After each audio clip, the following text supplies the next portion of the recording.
The Book of Odin chronicles the arduous journey of Rasmus, a queer teenage survivor in dystopic coastal Maine. Rasmus's fortuitous discovery of the Book of Odin, an ancient relic of Norse mythology, summons the companionship of Odin, divine patron of outcasts and contradictions, trickery and wisdom.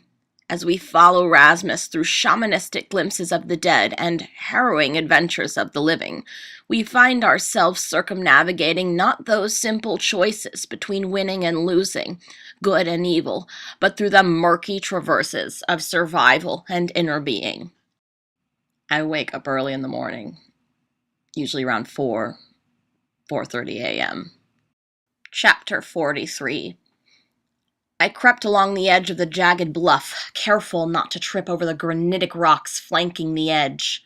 One wrong step could mean certain death. A steep drop from the narrow path fell to the ragged coastline below, sharp craggy peaks taunting me with their bitter teeth. Massive waves crashed against their backs, exploding into a roiling froth. A frigid, wet wind bit through my hair, whispering like so many ghosts. If it weren't for Odin, I'd be home right now, I grumbled under my breath. I clutched the book under my arm, its tattered leather cover moist now from the mist.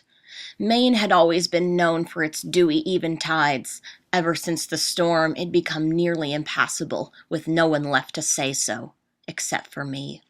"Und me," their voice whispered. "Odin." A sliver of moonlight escaped from behind the leaden clouds, catching on something in the distance, a glint beyond the sea spray, far out into the icy waters. Was this real, or just another one of Odin's tricks? "Only one way to find out," the voice whispered again. I squinted my eyes to slivers, begging for a warm cabin in the distance, a cask of lutefisk broiling in the oven.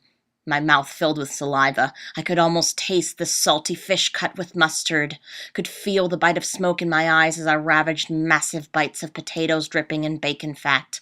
But it had been months since my last lutefisk, and the only glow I'd known was the sun I'd learned to avoid. Odin grew quiet in the daytime, and loneliness was a far greater enemy than trickery.